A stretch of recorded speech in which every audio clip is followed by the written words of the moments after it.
I got them up. What? I've got them up, the notes. Okay. Your notes that I added 2 dates to. Oh, that's good work, Nick. Thanks for doing all the research. Honestly, I didn't need to do... Well, I needed to do a little bit. I don't know a whole lot about them. Do you? Not a ton, but I mean, I don't know. I mean, it's interesting from an industry standpoint what happens when an old tannery like that goes away and why that happens.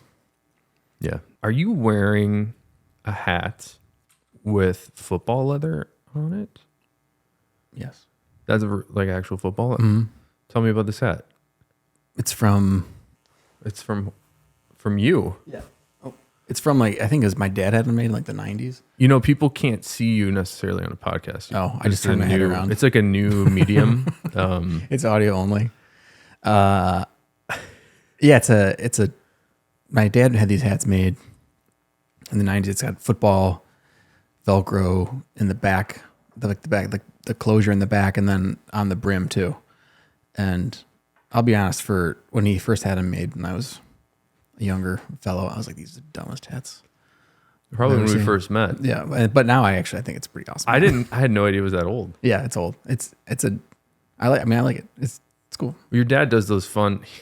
I've done some videos in his office, and he likes the football leather for good reason. It's your biggest product, right? It is. Yeah, a massive desk chair that needs a little. I need to talk to your dad because maybe you'll hear it here first. He needs to oil the hinges on the chair. You know what I'm talking about? Yeah, he was out of town, and I went and I just sat at his desk for a second to do something, and I almost fell over. He needs a. It needs a little bolt tightening. I think we might need to gift him a new football chair, and maybe I'm in. Put that one into the archives because it's been okay. So when I started working there, that chair didn't exist. But it was shortly after I started, so it's probably 15 years old. It's a daily skip beating. The leather actually looks fine. That's like everything else. That's as you'd expect, everything else is falling apart. That's a testament to the leather. All right, well, here we go. Well, let's start the show.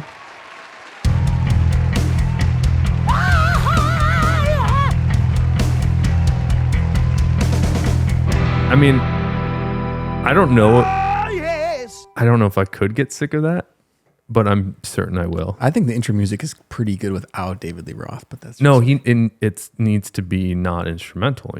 I've been in instrumental bands, without singers. So this is a way for me to take it to the next level.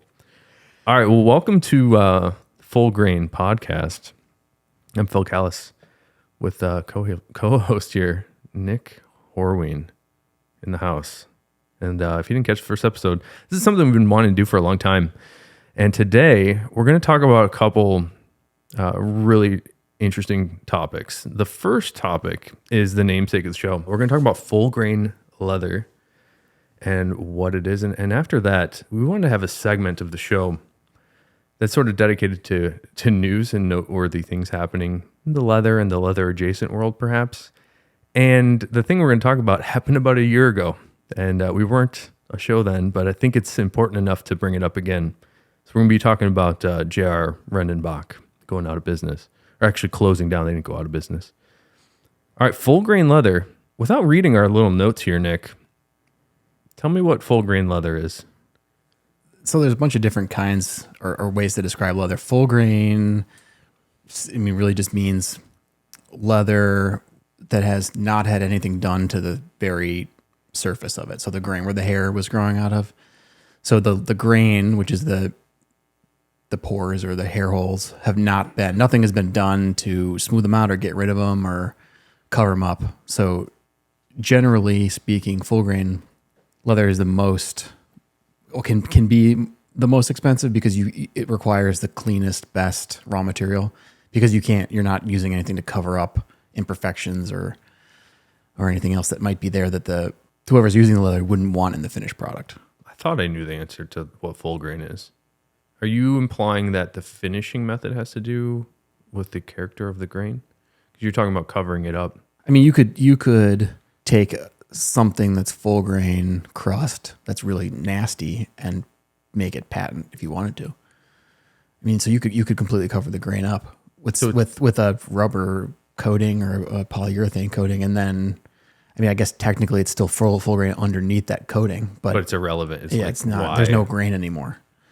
So it's a little bit of it kind of be splitting hairs there a little bit, but that's just the way I was kind of thinking about it. For me, calling something full grain kind of means like it's the most naturally appearing leather that you can get. And when I think about full grain leather, I think about the hair holes a bit. Is that something that you relate to? Yep. Yeah, I mean, that's because grain, you talk about grain character, and grain character is different depending on the hide type.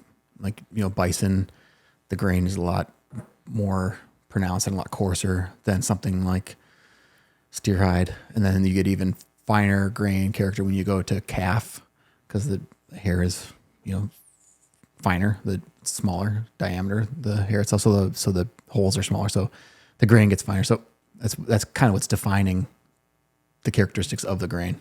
When I think about it too, I kind of visualize like the surface of the moon or something, where there's these little craters, which would be the analogy to the hair holes of the grain.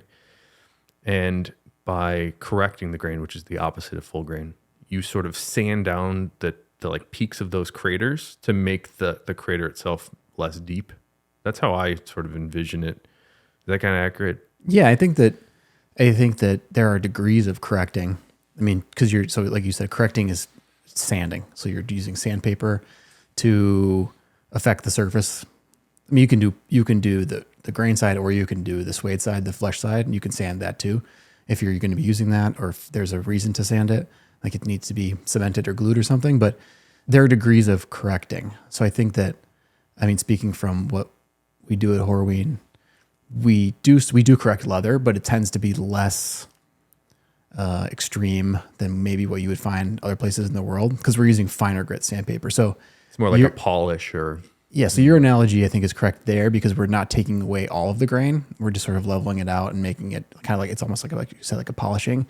But you can use, coarser grit sandpaper and take the grain completely off. You can make that surface of the moon into like a cue ball. Yeah, eventually, not just through sanding, but yeah, I mean, because you could make it like it's like a nubuck then, or a micro suede, where there's just no grain left. I've seen... They get a little contentious here, but I've seen the word full grain being used in marketing language to sell product, implying that it has some sort of inherent value that is more significant or more superior to something that's not full grain. I mean, what's your take on that? I have some opinions, but yeah, I mean, I think that a lot of it, I think more of the characteristic comes from maybe the tanning itself.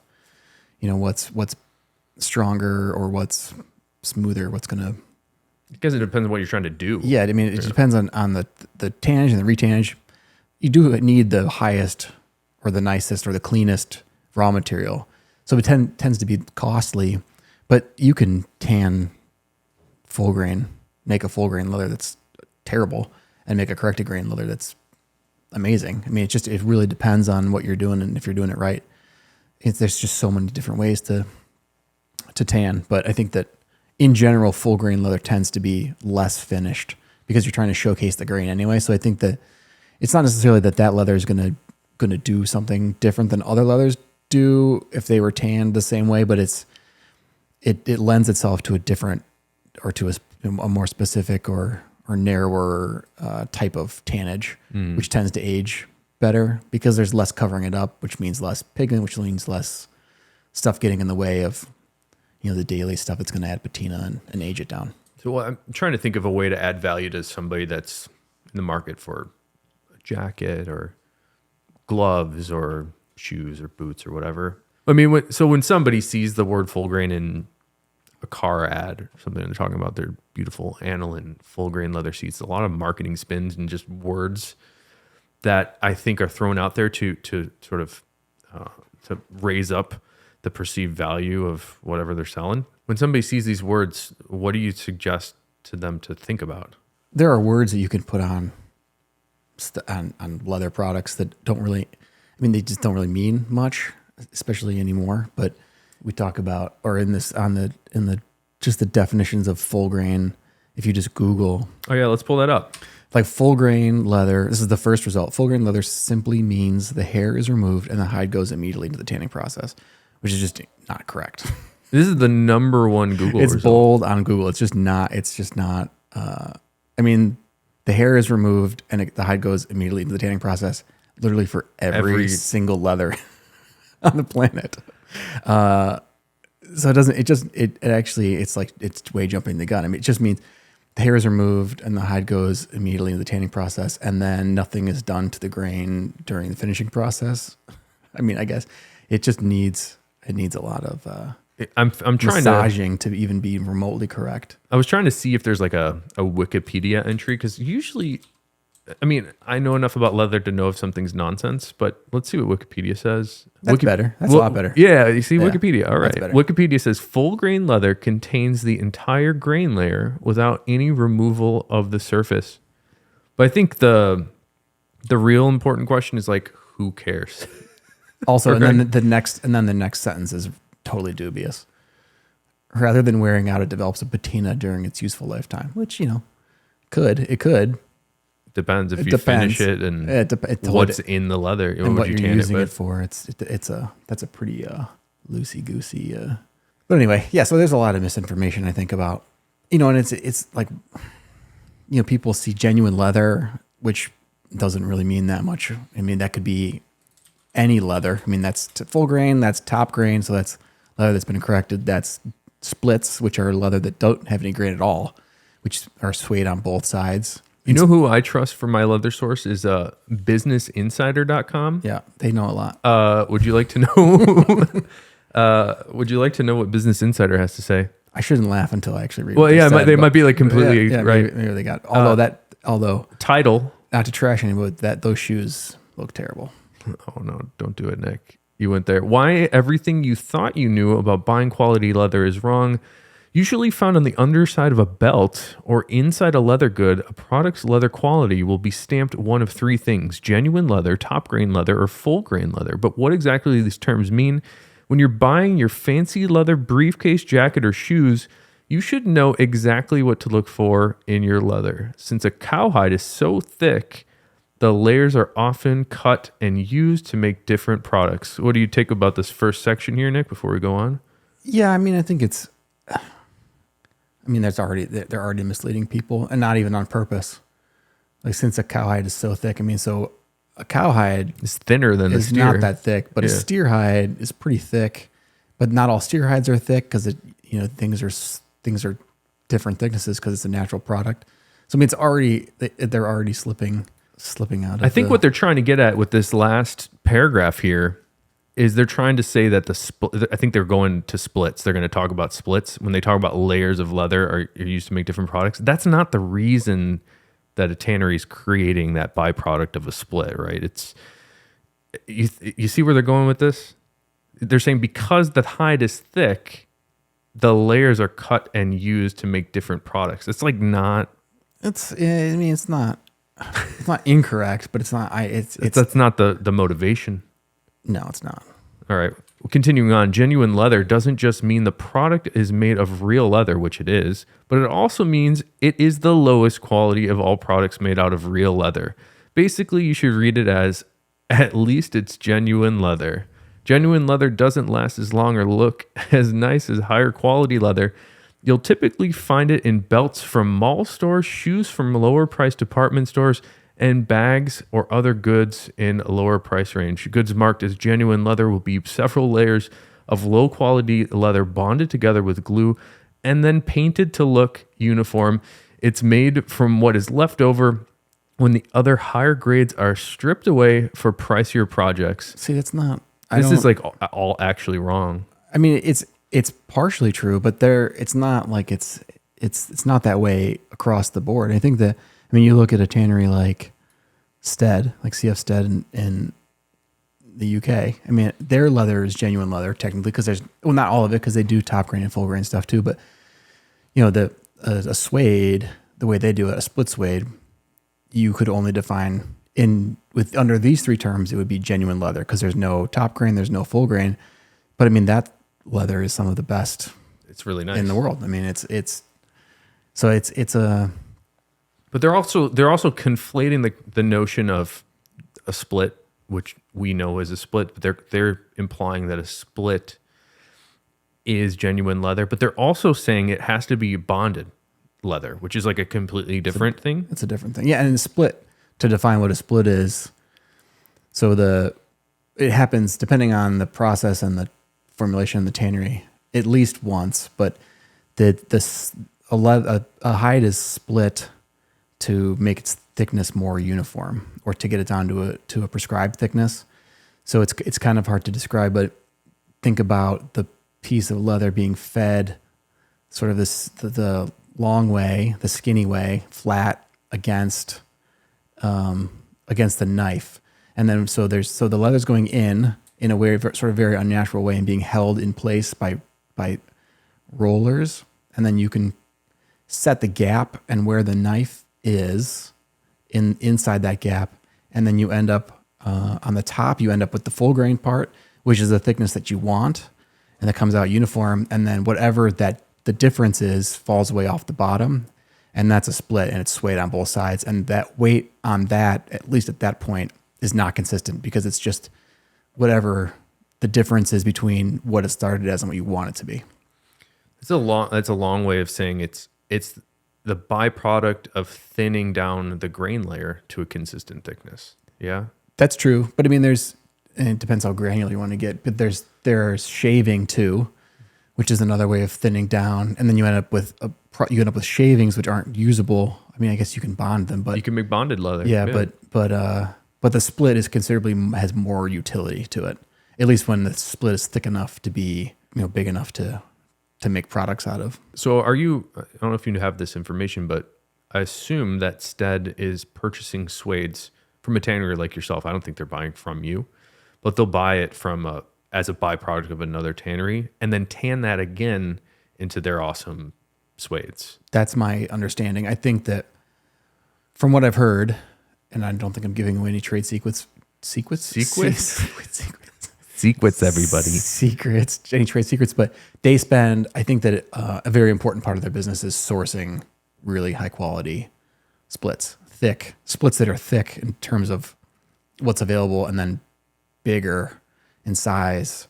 They think that they want, from what I've heard, they want whole hide stuff. I could be wrong on that, but they want big, thick, well chrome tanned, generally splits, because it's, as is the case with most leather tanning. I mean, the quality of the raw material, especially the hide itself. I mean, if you don't have a good canvas, the end product isn't going to be any good either. I mean, it doesn't matter what you do to it. I sort of make the analogy to a home. It's like if you don't have a good foundation, it doesn't matter what you build above it. It's like it's going to all fall down. That's how I perceive some of the leather stuff to be with all the different steps. Getting off topic there, but what's bonded leather? Maybe you could describe that.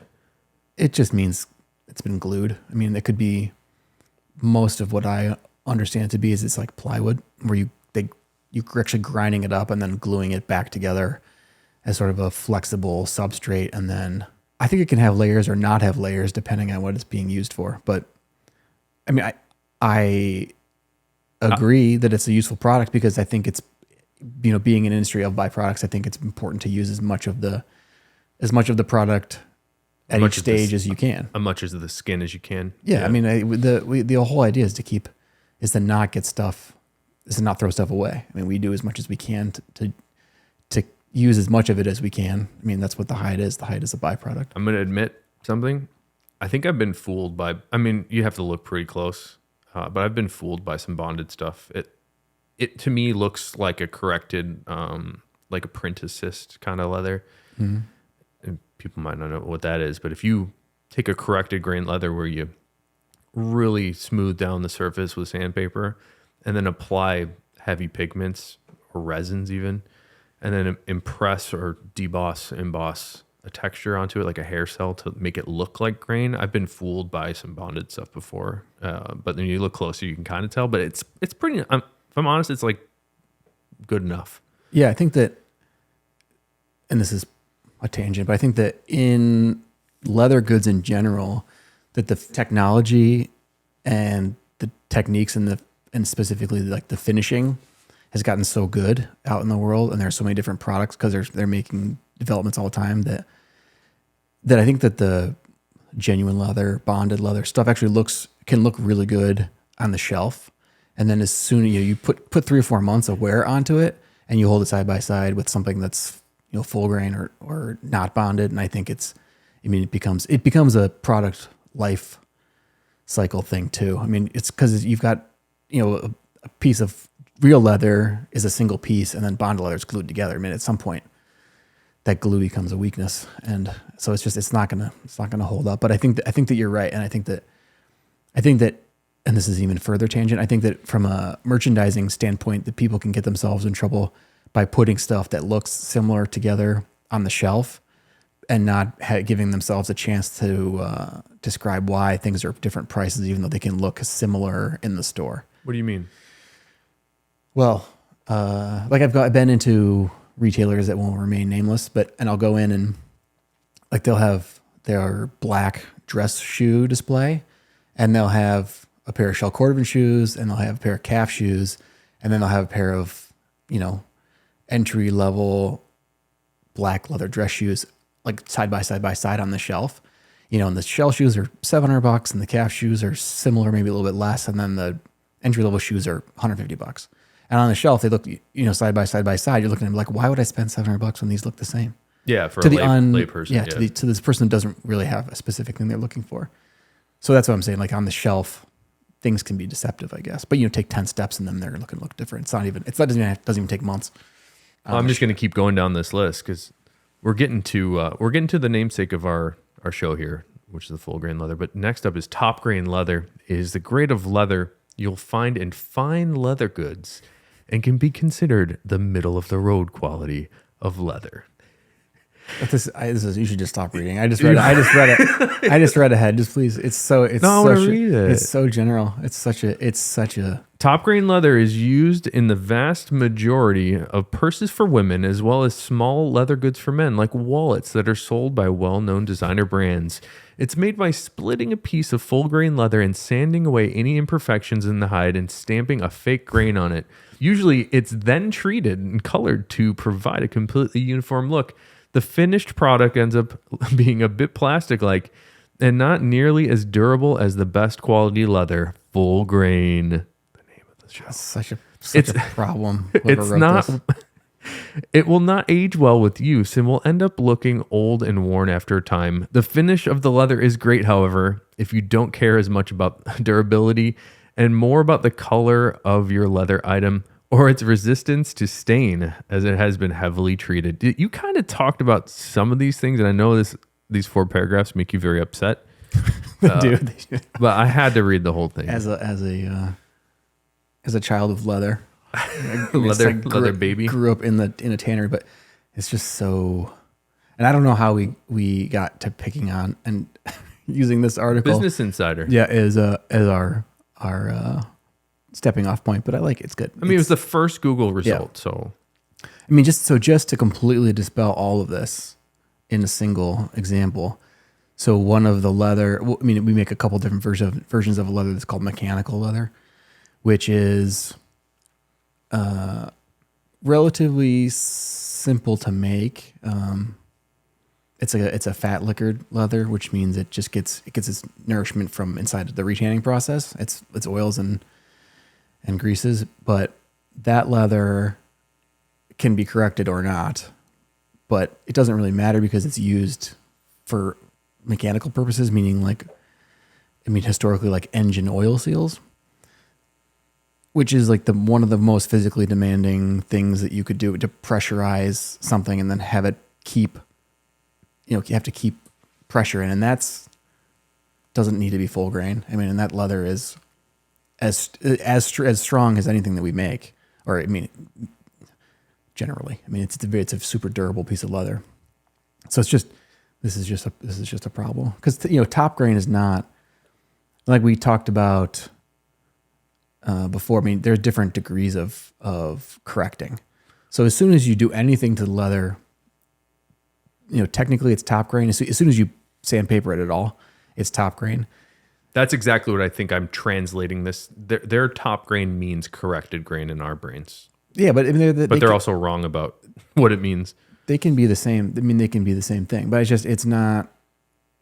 It's just not. It's very specific. It's taking a very specific example and saying that all of that is top grain. I mean, the example of what they're saying could be top grain, but there's so many different ways to make top grain leather that aren't this, that are nice, that last a long time, that age well, and it's just not. Well, because in my mind, full grain leather is a top grain leather. It's everything that's not the split, right? Yeah. So top grain, all full grain leather is top grain, but not all top grain leather. But no top grain leather is full grain.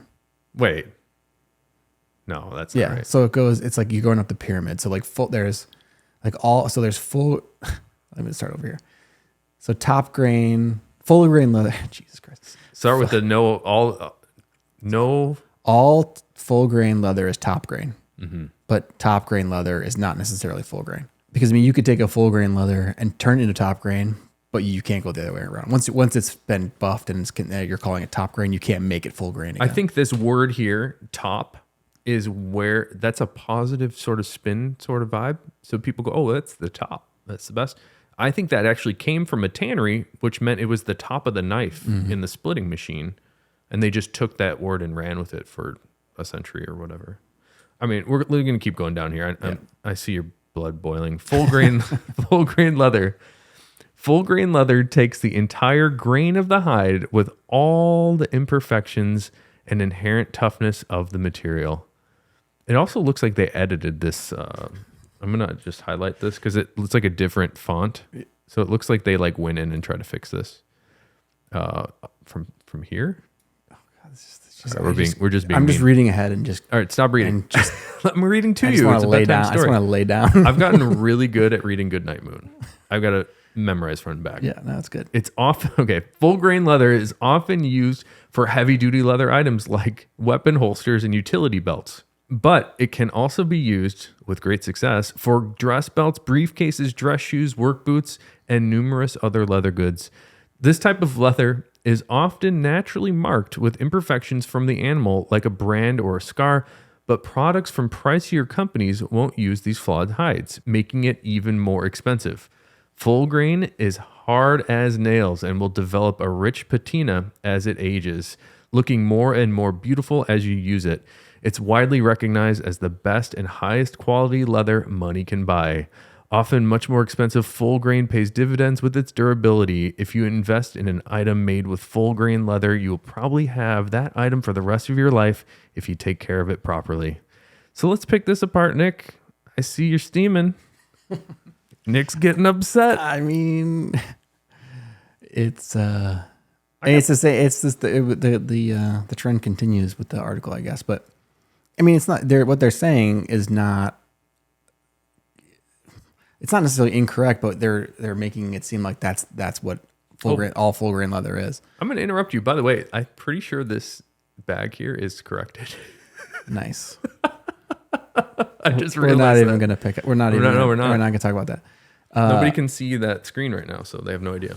I started to lean back in my chair and glaze over when it was the often used for heavy duty items like holsters and utility belts. Like that's the primary use. Like that's so far down the road when you talk about belts and shoes, and it's backwards. But it also has full grain has no impact on the durability necessarily. Yeah, I mean, again, I think I could be wrong. Yeah, I think that generally that the durability that people are going to experience is going to come from the tannage itself and whatever the base tannage is, whether that's chrome or vegetable, which we can get into another time. But we should get into veg tan when we get to this paragraph because they're conflating the characteristics of veg tan with patina. But I mean the grain is the strongest part of the hide. I didn't know that. Yeah, so it has and it's the most abrasion resistant and it has the most strength. Can you describe do you know the layers name, like corium and all that? I don't. Look it up. I'm not. You're not a leather scientist? It's one of those things that I've learned and read probably 100 times. Well, we'll look at this image here. It keeps going in and then out. This seems to be the example I'm talking about here. But you're saying the grain on the top here. Maybe this illustration would be helpful for people too. Yeah, it shows because the fibers are the most tightly packed, and on the very surface. Because as you start to get down, there's more space in between them, which just means, it's just not as dense. So it's not as strong as a raw material. But a lot of that can be remedied by, again, the tannage and retannage, because the retannage specifically, if you look at that picture, the picture of the corium, which is kind of like a jumble of, it's like kind of like a pile of leaves that are kind of evenly spaced out. I mean, all that empty space is what we're filling in when we're tanning. So we want to make sure that there's no voids in there, because that's what's going to give leather strength. I want to give you, you're a chef. By the way, Nick's a chef, if you guys didn't know. I used to be like a legit chef cook. Do you go by cook or chef, Nick? Neither. Do you know who Alton Brown is? Yes. All right, he's awesome. He had a thing about he was talking like spaghetti or something, and it sort of reminded me of tanning. If you imagine the corium is like once you drain out your spaghetti and you got this like colander or whatever of just like noodles that are sort of they're kind of sticky together, but they're not held in place. I always think about that bowl of noodles, thinking about leather tanning, is you're fixing all those little strands, all those noodles together, and filling in the voids with tannins like tree barks and things like that. So continue on with your example here. I actually kind of like this. Yeah, it's pretty good. Yeah, I think that. Yeah, I mean, your what you were saying, I think is correct. I just think that the full grain, the grain part of it is, I mean, if you were to have something that was corrected and something that was full grain and then tan them exactly the same way, the full grain piece of leather would hold up better because it's more abrasion resistant, stronger. But see, I guess I didn't really know that. And your dad taught me that this week or last week, I suppose. He taught me that the equine hides, the horse hides, have a tougher grain, which I didn't really understand. Maybe you could help me understand that. Like, he was saying it's abrasion resistant. Right. So if you give me an example of where you would see that benefit. Jackets. Yeah. That's why so many jackets are made in horse. Well, I mean, I think that this is another tangent maybe, but I think that a lot of jackets, I think that horsehide was actually a secondary jacket material when it was adopted. I think that sheep, and if I remember my history properly, which is dubious, but sheep and goat were generally preferred for jackets. But especially like during war times when they were making so many jackets, there just wasn't enough. So horsehide actually came in as like a lower cost and a substitute material. But World War I? World War II. I think I should be more sure of these things when I talk about them. And it's being recorded, but that's someone's probably screaming. Like, there's so many people that are jacket collectors and they're probably all screaming, or whoever the two jacket collectors that are listening to this are probably screaming at me. But yeah, I mean, it's still a traditional material, but I think that's sort of the genesis of that as a product. But I think that it's tough and it ages really well. So I think that you're saying, given the same components of a tannage put into two hides, one being equine and one being bovine, you will have a tougher grain and more abrasion resistance on the horsehide. Correct. Okay. Yep. See, this is news. I'm still learning, and I think it's kind of fascinating. Yeah. The other thing that's interesting about this diagram, I'm going to pull back up, is I think about as a leather crafter myself, we want thin pieces of leather often for most of our designs and patterns, making wallets and small leather goods and things. So for us, it's really important to not remove too much of the corium, because we tend to see it loses a lot of strength, a lot of slit tear strength, and it just rips. The leather rips when you thin down the leather too far.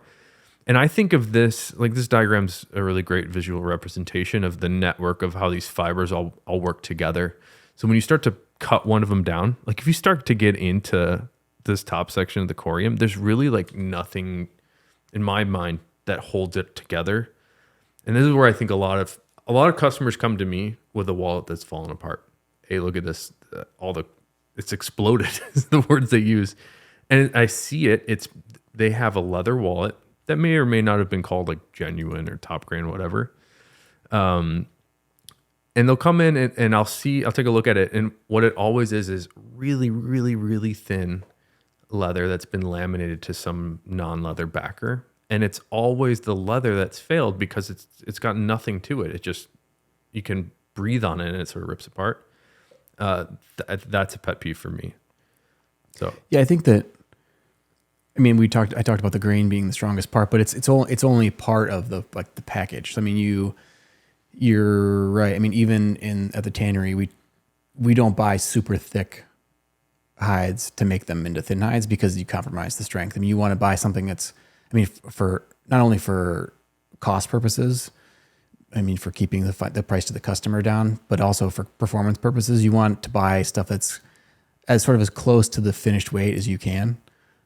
Without giving yourself trouble through the actual manufacturing process. But yeah, so you want to look at it as kind of like a package. And I mean, I can't think of a super great example. I mean, maybe like if you think of like a corrugated cardboard, where like that as a whole unit, it's hard to rip the cardboard. But if you were just to peel off the top layer, then you just have a piece of paper and you can tear it. So it's kind of like, that's a really good example. You're trying to, it's kind of like you're looking at all the layers, or like trying to tear a magazine. It's like the more layers that you have, and that's not a great example either. But no, I think that's, I mean, it's not a network of fibers, but that's a similar idea. Yeah, they're all working together. Right. Well, what can we do to summarize this here? I mean, I'll give you my quick summary, and I would really like to hear your take on these terms. But for me, it all depends. Like, what are you doing? What are you going to make out of it? Are you making a football leather for your hat, or a football leather to actually put a bladder inside and inflate? I think you're going to need different, not only grain characters or even parts of the hide, but it might actually be cheaper to buy a split if you're going to use it on a hat and just make it look like football, because you don't need a lot of strength. So to me, it depends on the function that you're looking to get. And then it depends on if you like it. Do you like the way full grain leather looks? Like my dad doesn't necessarily care. He likes a little bit of a flatter, shinier, smoother thing. He might like shell. But he doesn't really like that super grainy look either. So it's not necessarily better, right? I mean, what's your take? No, I think you nailed it. I think that the first question that I always ask if there's a customer that's coming in that wants to start doing some, buying, placing some orders, or even an existing customer, is what are you making? Because I mean, first of all, we have a stupid number of products in line right now. We make way too many things, but that's besides the point. But we, different tannages and different thicknesses and different hide types, they all suit different things. So yeah, it's what are you making? I mean, because you can, a thin split suede for the heel counter of a shoe is perfect. I mean, you don't need to have a full grain piece of leather in that spot. You might not even want one anyway, because you want something that's going to give you some more friction, that's going to hold your heel in place. So it's what's the end use of the leather? But yeah, I think that it's as with almost everything in your world and retail and finished products, is it's whatever the customer wants, it resonates. And there's the on the shelf thing, and then there's what it's going to look like 6 months from now or 2 years from now. And some people want to buy something that's going to look the same in 2 years as when they bought it. And then that's that person might want something that's a top grain leather that has a super heavy finish on it, because it's not going to change. But someone else might want something that's going to show scratches, and then they can polish it and buff it out, and sort of that becomes part of the leather's journey and changes over time. So I think it just totally depends on what's being made and who it's being made for. Well, we demystified 3 important terms: full grain, top grain. What were the other ones? These are like terms I don't even use. We either genuine leather. demystified or created more confusion. It is confusing. That's the thing. Well, I want to make the point here that you can have good, all of it. So do you have a favorite full grain leather and maybe a favorite non-full grain leather? I'll keep it that simple. Oh. Or talk about some of your favorite full grains. I don't know. Yeah, I mean, so a lot of what we do at Horween is full grain. So I mean, there's a lot to choose from, but the Dublin range is pretty hard to beat in my mind.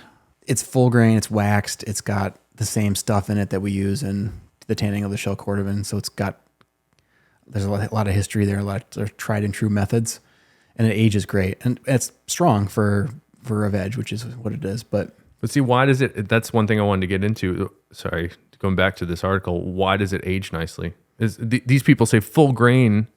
If it's full grain, it's going to give you a great patina, but that's not necessarily true. It's not. Yeah, it depends on what the retan is, mostly. Well, not mostly, in large part, and then how it's finished and what color it is too. I mean, it has bearing on too. But it needs tree barks, in my experience. Yeah. To give you a good patina, you need some tree. I would agree with that. I think that, I mean, that's definitely. And to clarify for people listening, veg tan leather means that there's trees in it, tree barks in it. It's as simple as that. Yeah, it means that there are like tannins that are used in the tanning process, and the most common place to get those is from trees, tree bark. So you like the Dublin because it gives a great patina because of the tree barks. It's tan like shell. Sorry, go back. Yeah, I think that we get the color range is nice. I mean, it's still like everything, almost everything we make at Horween, it's mostly earth tones. It's still, I mean, we can still get nice colors out of it, and it ages down really well. It holds up really well. It's consistent enough that people can make a lot of different stuff out of it, but it does show also all the natural character in it. So it has, I mean, each product that's made out of it has sort of is unique. I mean, at the end of the day, it's unique because it's a naturally occurring product. But if I had to pick one, sort of currently, that would be one. And then top grain. No, it doesn't have to be top grain, just not full grain. Not full grain. I mean, you could get tricky and say shell cordovan. There's no grain because there's no grain. It's gone. I think that's split off. Well, I mean, it's shaved off. The flesh is shaved off. I mean, the grain is there on the opposite side mostly, but so it's kind of full grain, but you don't use the grain. That's a tricky answer, so I'm not going to use that as my answer. So I think. Tell me you're going to use the C word. Are you going to do it? Yes. All right, we're on the same page then. The highly contested pronunciation of the word chamois. Chamois, depending on what part of the country or world you're from. But I mean, there's that leather, and then there's the derivatives of it. There's the waterproof versions, and then there's the oiled and waxed versions. But it's a oiled nubuck to call it what it is. But you know, you can use both sides of it. It polishes like crazy. Again, earth tones, but I think that I like the colors the way they turn out. I think that that's a veg retan too. Yep. Yeah, that's where you get the aging from. Yeah, and then the dark colors come from the oiling, but the oiling is also what gives it that sort of that heavy feel, and also the polishing aspect of it comes from the oiling. But yeah, I mean there are lesser known versions of that product too that are out there that I think are great too. Like people might not even know, but like Outrigger is one, which is like a waxed version, and Adirondack is the waxed and waterproof version. And it's just variations on a theme, but I think that's a great sort of tried and true, very traditional product that we do that turns out well. And of course, you ask me these questions, and they're all going to be answers from the stuff that I make. Yeah. I mean, I also asked you for one product of each, and you gave me a bunch. I think you're illustrating the point that you make a lot of different stuff. Okay, fine. Dublin and chamois. Podcast over. Yeah. I'll see you next time. See you later. And I think there's probably going to be some leather crafters that listen to this. You were talking about brighter colors on Dublin. You're right. That wax layer on the surface darkens it up quite a bit. It gives it a good burst. I've seen some nice brighter colors on a derivative or a variant on the Dublin called Essex. So you can get some bright, like the bold orange Essex is pretty bright. Mm-hmm. There's that red, and I mean, you can do any colors. I would suggest people go towards the Essex route if they want brighter shades. Having said that, we do for Ashland, English Tan Dublin is by far our best seller by like a lot. So Dublin's it's a hit. All right, speaking of hits, we're going to go talk about JR Rendenbach, although this is sort of like a bummer instead of a hit. Well, maybe. I mean, I think it's telling in terms of what's going on in the industry, especially now. Well, headline is JR Rendenbach. This is not headline news. I mean, headline news a year ago, because in October 2021, Rendenbach, aka JR Leather Soles, they announced that they were closing down. What's the story here, Nick? I mean, as I understand it, and I haven't talked to Mr. Rendenbach in a while, but the tannery, I mean, they're older than we are. I mean, they started in 1871, and their process is even more time-consuming than a lot of our processes. I mean, they take up to a year to make their stuff, but I don't think, and I hope I'm not, putting out false information, but I'm not sure that there was anyone that wanted to continue that business the way he was running in terms of like it was a family business. I'm not sure that there was if he had another family member that wanted to do what he was doing. I mean, tanning is a tough business when things are good. I mean, it's tricky. I mean, it's finicky, and you're subject to, animals more or less as your raw material, as your primary input to your raw material, or your finished product, I mean. So, well, let me back you up here. Why do you think it is that every shoe boot forum I go to, everybody knows JR Soles? Why do you think that is? It's like a Horween. Horween, people know the name of a tannery. That's not like a common thing. Yeah, I mean, so the tannage that they do that's so long, I mean, it's not, doing it faster isn't better necessarily. I mean, I'm not going to say it's worse across the board either, but I mean, there's a reason to keep doing something the way the old fashioned way. I mean, because a lot of times it is better. The problem is it costs more and takes longer, and there are all kinds of business related problems that come along with those two things. You have more inventory longer, and stuff is more expensive to his customer, and then to the end customer ends up being more expensive. And can people tell the difference? I mean, that's a big thing. It seems like they can. I mean, people are calling out JR by name. They're asking for resoles, and some JR people. I mean, people that know, but I think appreciate it. Yeah, I think that people that know what they're looking for do, and they understand that it's worth the extra, whatever dollars in your shoes if you want they're going to last longer. But I just think of, and this is like a tanner brain, but like if you have let's say you're tanning it and it's a year-long tannage, and you put it in and you do, let's say the new guy puts it in and he does something just a little bit wrong. And then you find out literally a year later that it's garbage. And then how much product do you have coming in behind that was done the same way by the new guy that's also garbage for a year? Yeah. So it's a risky proposition sometimes to make a product that takes such a long time to make, because you don't get that feedback through the manufacturing process of what's going on. So I think that it's a deceptively tricky business. You know a little bit about long tanges. I do. Yeah.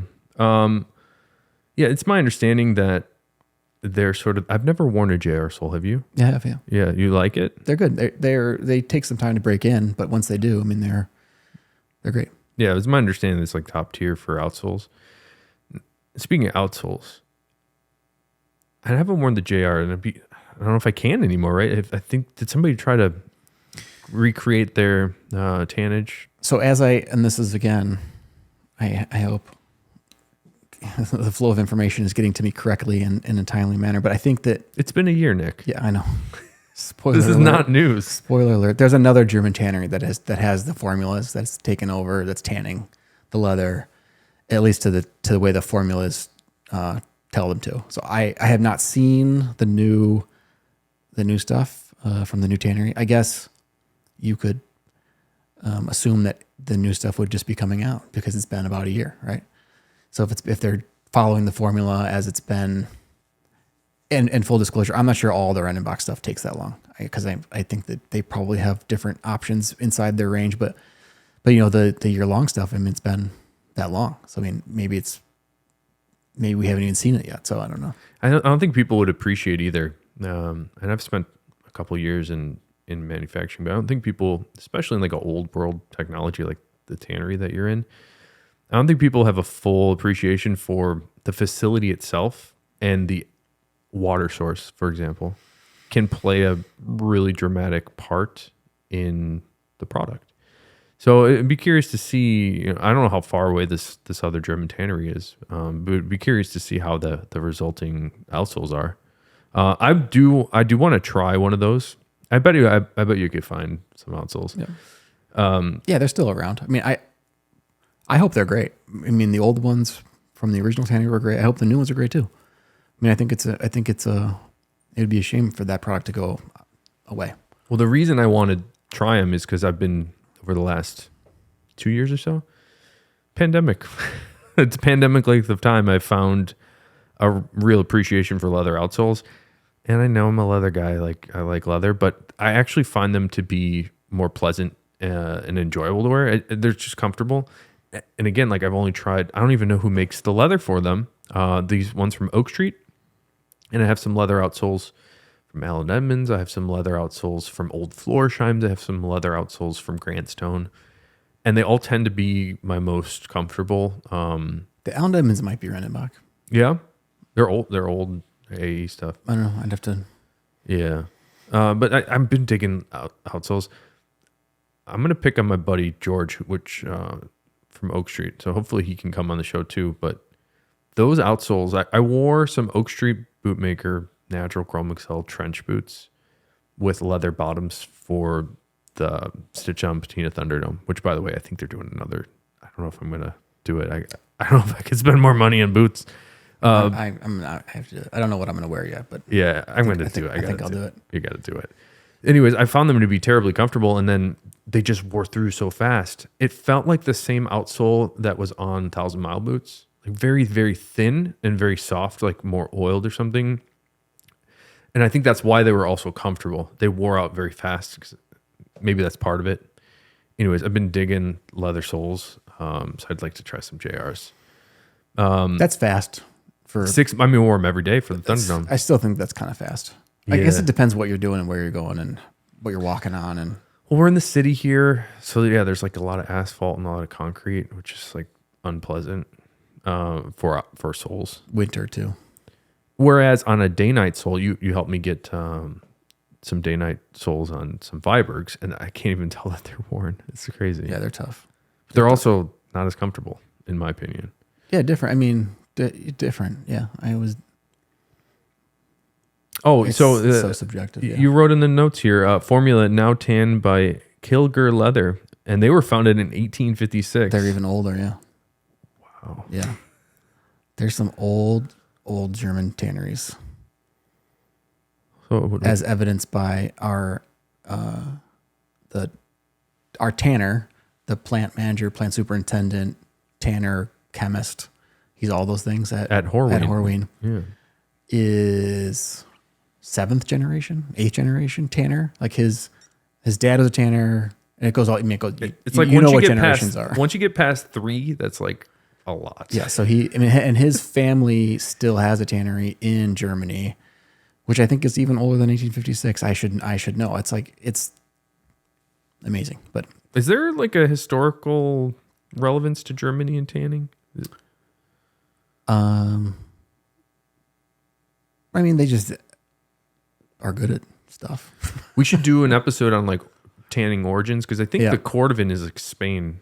Yeah. Yeah. The story is, and I was pulling a bunch of old archival stuff today actually so we could read through it and talk about it at some point. But they were saying, and this is a typewritten Horween lore from like the 60s. So who knows like what was going on, but that originated in Spain and then sort of perfected in Germany, and then I guess perfected in Germany, and then adapted to the more modern footwear world in the United States. You're talking about shell cordovan. Shell cordovan, yeah. Yeah, Or cordovan, because it wasn't necessarily used specifically for the shell when it began, but it's Spiegelware. It's like mirror glassware, mirror goods or something. Yeah, mirror goods or something. Yeah. We'll do an episode on there's a deep dive there for sure. Shell cordovan origins. We should. All right. Well, let's go into favorites. Do you want to start on favorites? Go ahead. You want me to go? Go. All right. Well, I haven't thought about it too much. Actually, I wanted to talk about a book. I've got this thing recently, and I don't know if I've ever talked to you about like trouble sleeping. Maybe TMI here for the audience, but I think a lot. I get like crazy anxiety because there's so much stuff I'm interested in, so many things I want to do. So when I would lay down and go to bed, I would just start like my mind would be like waterfall after waterfall of concepts of like things that I want to do tomorrow, or like what did I do today that I should have done different. I don't know. I get this like weird anxiety thing to the point where years ago I used to have to take like a sleeping medicine because I couldn't fall asleep. But what's really interesting is nowadays I found a great sleeping medicine, and it's audiobooks and AirPods. These guys right here. This is in my ear 12 hours a day. So I go to bed with the noise canceling AirPods, putting on an audiobook. And the thing I've been listening to, I've actually listened to it multiple times because it turns out when you fall asleep to an audiobook, you like forget where you were. So I think you've read this book too, or listened to it, Project Hail Mary. And it's the author, what's his name? The guy that wrote The Martian, which is also a great book and good, really good movie. Andy Weir is the author. Did you just find it? Yeah. Yep, that's right. I can't believe I forgot it. So I've listened to it a bunch, and it's a really fun, it's like a fun, friend, unlikely friend book where if it was a kid's book, it would be like dog makes friends with a cat and they have an adventure. It's that, and it's very charming. I really enjoyed it. So if people like space, like I do, man, Interstellar, it's so awesome. if you like space at all, or if you like The Martian, this was I thought it was a good book, like a hard sci-fi kind of thing. What do you got? That's a good book. I listened to it once because I didn't do it when I was sleeping, so I only had to listen to it once. It's worth multiple listens. Yeah, but by the way, on Audible, they do a really good I feel like the experience on the audiobook could have only been done on the audiobook. The narrator is really good, so recommend the audiobook as opposed to actually reading it. Sorry, go ahead. And go to audible.com/fullgrain for your. I've been sort of taking a little bit of a meander through the audio output world, due to some things that are on our heads, which we'll talk about, I think, later. But I just didn't know much about the world other than it was complicated and that people were very discerning. But audio output, headphones, and amps and stuff. Yeah, I guess. Yeah. Audio output world is what does that mean? Like headphones, car audio. Yeah, specifically over the ear headphones, which is what's on our head. But I went through a bunch of stuff and then learned about audio amps a little bit and converters. And I found a company called JDS Labs, which is in Illinois, and they make some of the components in Chicago even. And I just think it's a well done product that makes a difference for headphones, for high end headphones. So I think it's I don't know how big they are. I mean, the stuff when I ordered it was back ordered, so that's great. I hope they're doing well. But jdslabs.com, and you're plugging people. Interesting. Are they sponsored too? They should be, but I just think it's having gone through a bunch of stuff and then looking for something simple, I've been appreciating that product. I mean, partially because it's not a lot of stuff on my desk and it's a prominent thing on my desk. But I want to come listen to that. Yeah. All right. Simple but cool. Well thought out, I think. Yeah, maybe next time we do this, you could bring it. Or I'll come by. I'll come by and check it out. I'll bring it. All right. Well, it's small enough to bring. Thanks everybody for checking out the show today. And this is, of course, we don't actually have sponsors, which is great for you because you don't have to listen to any ads. We do like the stuff we're actually talking about are things that we actually like. In fact, like if we do have a sponsor, if we ever get one, like I'd prefer it would be something I like. Yeah, that'd be nice. We'll plug Ashland Leather. Ashland. Oh yeah, today is sponsored by Ashland Leather and Horween Leather, and we want to hear from you guys too. So anybody that's listening to this, if you want to drop us an email, give us some comments. Like, what do you guys want to talk about? We have a lot of things that we could talk about without your feedback, but it'd be more interesting for us to provide some value directly to you guys. So things that you want to talk about, even if you think we might not know about it and you want our take on it, we'd be interested to chat about it. Or if there's somebody you want to hear from, if you want us to have a guest on, which we will have guests, maybe even the next episode we'll have a guest. We'd love to hear questions and comments from everybody. You can send an email to fullgrainpodcast@gmail.com. All right. Oh, yes. We did it. Thanks again for another episode, Nick. See you guys next time.